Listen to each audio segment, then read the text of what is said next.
In this video, I'll help you better understand the risk of PML associated with Tysabri. I'll help you do that through a thought experiment. So if you'd like to join me, stay tuned because it starts right now. Howdy! Thanks for learning about MS with me, Boster. I started this YouTube channel to help my own MS clinic patients learn between visits, and it's my hope that through these videos, I can help you learn too.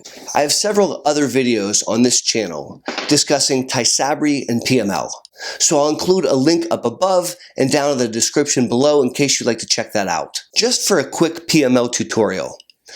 PML is caused by a virus called the JC virus. Now, about half of all humans over the age of 30 will contract the JC virus, and by itself it doesn't make us sick. But under certain circumstances, if we've been exposed to the JC virus, it can activate in the brain and cause a very severe infection called PML. In Tysabri-related PML, there's about a 20% fatality risk. About 20% of patients return into the workforce, but most surviving patients have some degree of neurological disability. So, what is the PML risk if you're on Tysabri? Well, if you are tested for the JC virus and you're negative, then your risk to get PML is theoretical only. It's not really possible. It's kind of like saying you can't get AIDS if you've never been exposed to HIV-tainted fluids. If you don't test positive for the JC virus antibody, we assume that you don't have the JC virus and therefore you can't go on to get PML. Amongst people who are JC virus antibody positive, there is a range of risk to develop PML. Let me explain.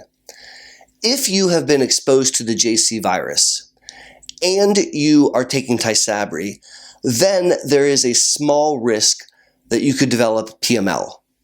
That small risk increases if you've had prior chemotherapy and the longer time you stay on Tysabri. For the sake of this discussion, I just want to share the range. It's as small as 1,000th of a percent, 1,000th of 1%, all the way up to the highest risk category that we can calculate, which is 1.3%. Now, keeping that in mind as the background, I'm inviting you to do a thought experiment with me. In this thought experiment, we're going to talk through the risk-benefit of taking a therapy after an acute stroke. So think with me. God forbid you suddenly suffer an acute MCA stroke and you lose your ability to express language. You can't speak, but you can understand, and you lose the ability to move side of your body. That's pretty serious stuff. Now, you're rushed to the hospital, and in the emergency room, they tell you that the window to treat you with this special medicine called TPA is closing, and they need to know the answer whether they give you TPA. They explain that giving TPA gives you a chance of busting up the clot and reversing the stroke, but there's a 6% risk of bleeding in your brain and a 3% risk of death. And they need an answer right now, thumbs up or thumbs down, if you would accept the TPA. And so for those of you that are watching this video, I ask you to think through that and literally right now, give a thumbs up or a thumbs down. I'm going to give a thumbs up. Now, in this scenario, we grappled with the benefit of reversing a stroke with a 3% risk of death. If we think back to MS and taking Tysabri, in the most severe highest risk category, it's half of that. It's a 1.3% risk, half of the risk that we just discussed with stroke.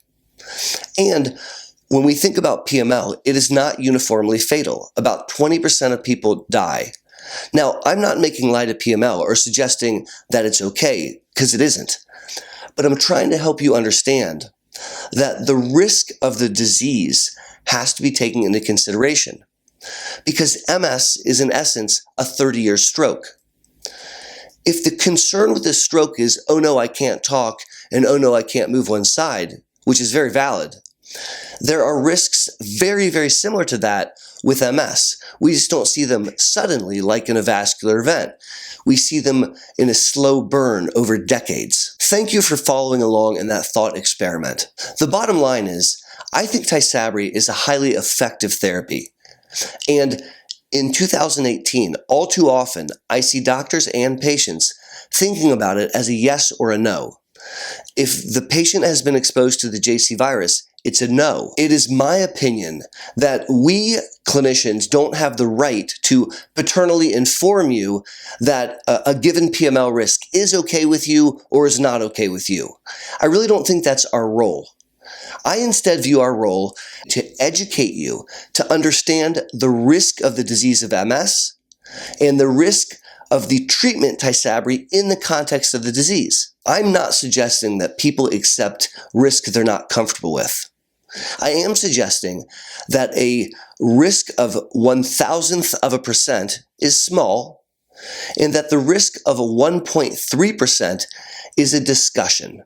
Thank you for learning about MS with me, and I would absolutely love to learn from you. Please take a moment and leave those thoughts down in the section below. I look forward to reading them, and I plan to respond to all of them. If you enjoyed this video and would like to see more, please take a moment and subscribe to the channel. And until my next video, take care.